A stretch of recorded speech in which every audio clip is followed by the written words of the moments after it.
Hello.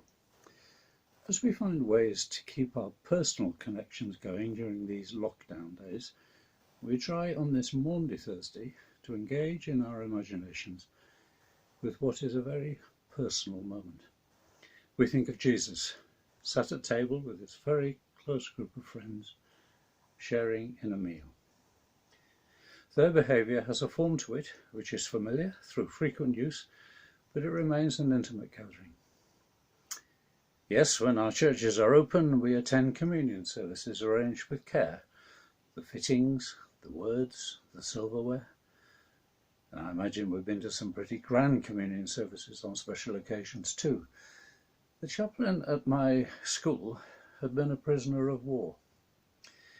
He once told us that he had given a communion service to his starving fellow prisoners using a scrap of stale rice kept back from his ration and the water from a dirty puddle.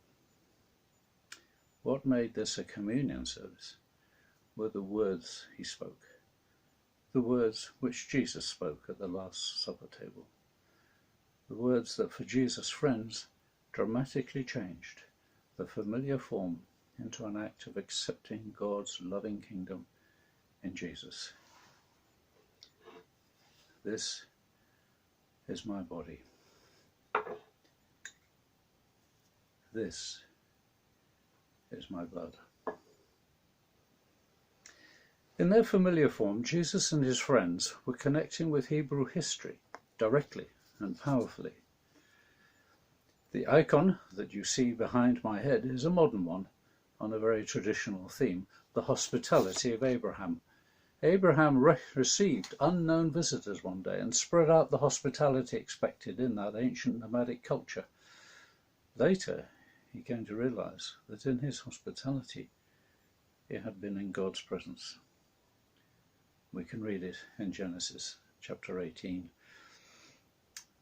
Most of all, of course, the group at the Last Supper table would be keeping Passover, the main annual festival which was being held at that time. And for this we read in Exodus chapter 12.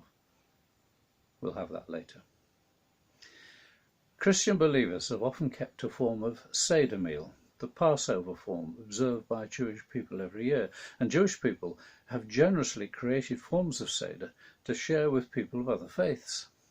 Our rector, Gareth, had planned to call us all together to keep a benefice Seder meal. We can hope to do this in another year, I hope. For now, I've made a very short extract of the Seder observance. This involves some symbols used and some words spoken at the beginning of the Seder. Then comes readings from the New Testament. On Maundy Thursday evening, your household may be just you, or a couple, or a small family group. As you enjoy your meal, you could use the sheet that you've been sent in a way which fits in for you. And we can also think of each other in our different homes, but one in Jesus.